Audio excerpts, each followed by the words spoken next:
Rebonjour Seigneur, merci pour ta lumière. Vous voyez, je vous ai montré dehors, il n'y avait pas de lumière. Et nous voyons nous-mêmes maintenant comment je suis complètement illuminée comme d'habitude. Et nous allons ensemble écouter la parole du Seigneur. Ce matin, j'ai ouvert le livre Dieu appelle avant de commencer l'étude d'Exode. Et voici ce que le Seigneur répond. Bénissez vos ennemis. C'est le conseil que Dieu nous donne ce matin. Quand il me parle, c'est pour vous communiquer ces messages aussi. Appelez souvent la bénédiction de Dieu sur les autres, sur ceux en particulier qui vous contredisent et s'opposent à vous, ou sur ceux que vous désirez aider. Faites-le de tout votre cœur. Désirez vraiment de voir se répandre à flot sur eux la bénédiction, la joie et le succès. Leur nécessaire redressement ou leur formation, c'est une question. Remettez-vous-en à moi pour les assurer. En ce qui vous concerne, contentez-vous de leur souhaiter sincèrement joie et bénédiction.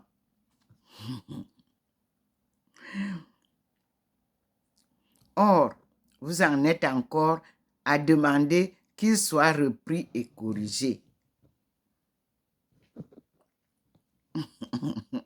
Le dernier.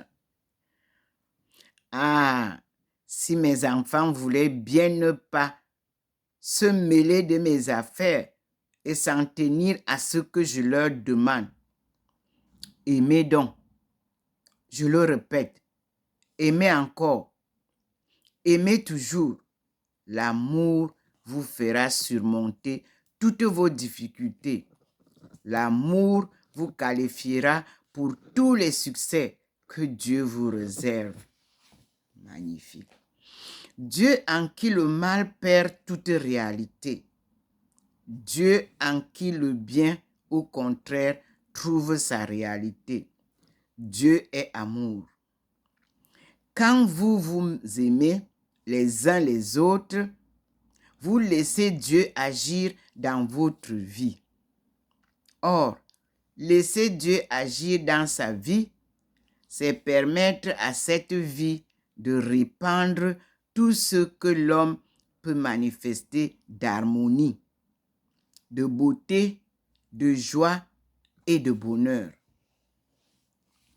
C'est le livre Dieu appelle.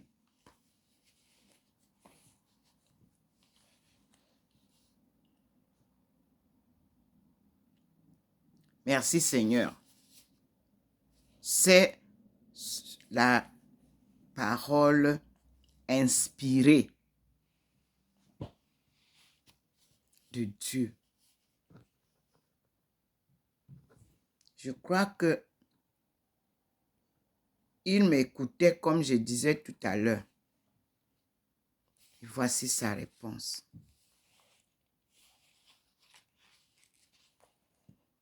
Et il continue. Un deuxième titre sur la même page. Mettez-vous à mon école. Ne doutez jamais. N'ayez aucune crainte. Au moindre mouvement de peur, cessez toute activité.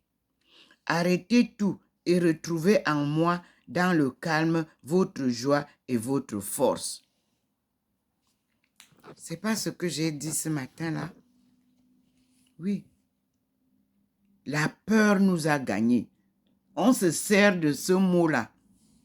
On nous fait peur de tout, n'est-ce pas? Dieu nous dit, ne doutez jamais. N'ayez aucune crainte.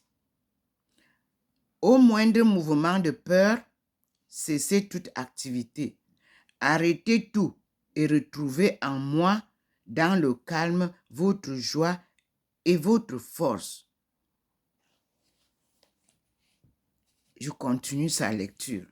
Agissez ainsi chaque fois que la lassitude vous gagne. C'est le conseil que Dieu nous donne. Comment nous devons vivre, comment nous devons agir. Je continue la lecture. Moi aussi, j'ai connu la fatigue sur la terre. Là maintenant, c'est Jésus qui nous parle. Agissez ainsi chaque fois que la lassitude vous gagne. Lui, Jésus. Moi aussi, j'ai connu la fatigue sur terre. Je suis pour un moment me séparer de mes disciples et me reposer au bord du puits. La référence va sur Jean 4 et 6, verset 6. Et c'est parce que je sus me reposer que la femme samaritaine fut aidée.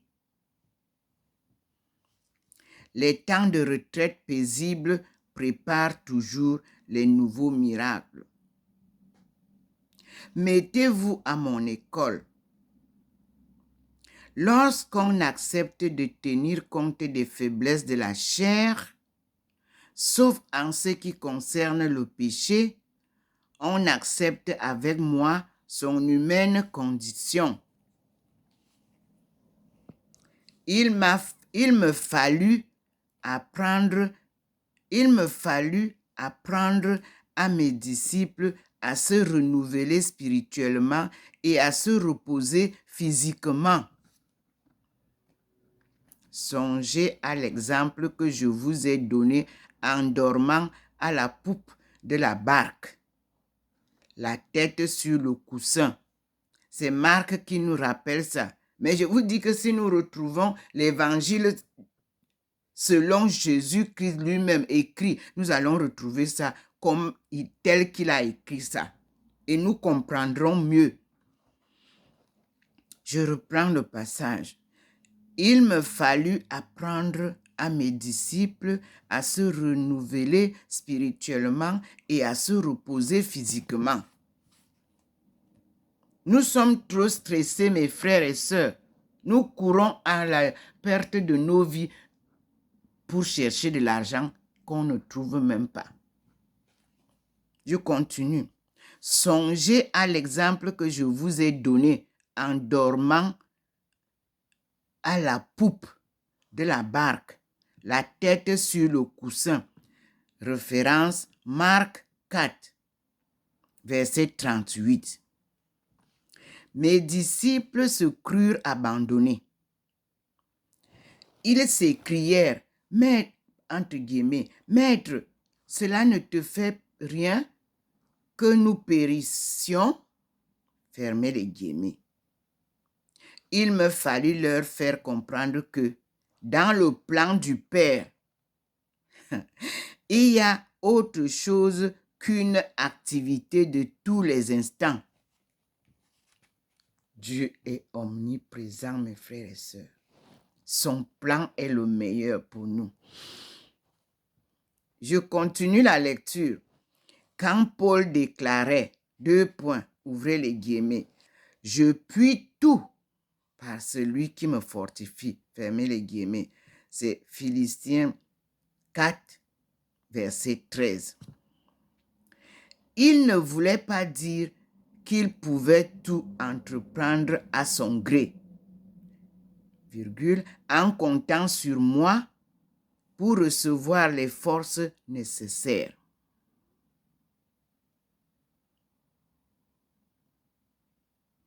Il voulait dire qu'il s'en remettait à moi pour être rendu capable de faire tout ce que je lui demandais. C'est Jésus qui nous parle. Mon œuvre ici-bas a été entravée par l'activisme de l'homme. Le corps qui s'est voulu infatigable, le corps rendu nerveux, a chassé l'esprit. Or, l'esprit doit toujours être là et agir en maître, en sorte que le corps soit très simplement et comme tout naturellement utilisé par lui selon les besoins du moment. Apprenez à trouver en moi votre repos. Ne cherchez pas à travailler pour moi. Ne vous imaginez jamais qu'il vous est demandé de faire surgir les occasions de servir. Vivez avec moi et pour moi. C'est moi qui agis en vous et pour vous. Et c'est moi qui fais surgir les occasions. Ça, c'est un autre paragraphe. Là, c'est Dieu qui parle.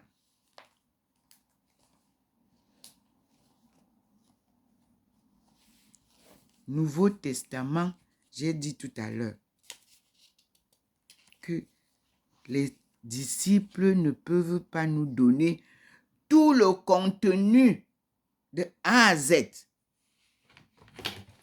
de ce que Jésus leur a enseigné. Parce que ce serait très... Pendant les 3 ans, quand nous lisons les petits paragraphes de Paul, de ceci, de... Non.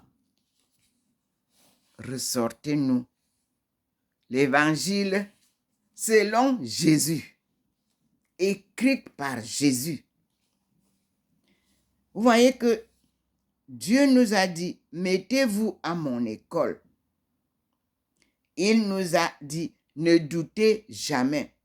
Si vous observez les vieux, le vieux ne se soucie pas.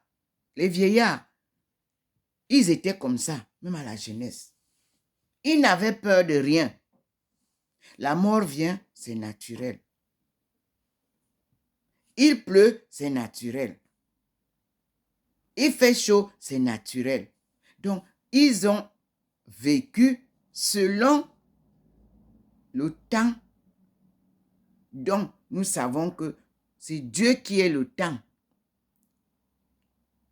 Ils ont vécu selon les saisons parce que nous savons que c'est Dieu qui fait qui nous donne les saisons. Saison de pluie, saison de soleil, de sécheresse. C'est lui qui fait tout ça. Personne ne peut nous dire que c'est moi qui fais qu'il pleuve aujourd'hui. Les pluies superficielles, vous savez ce que ça donne. Tout ce qui est planté naturellement et qui pousse naturellement, avec les pluies naturellement qui arrosent ce que nous cultivons, sont ce que Dieu produit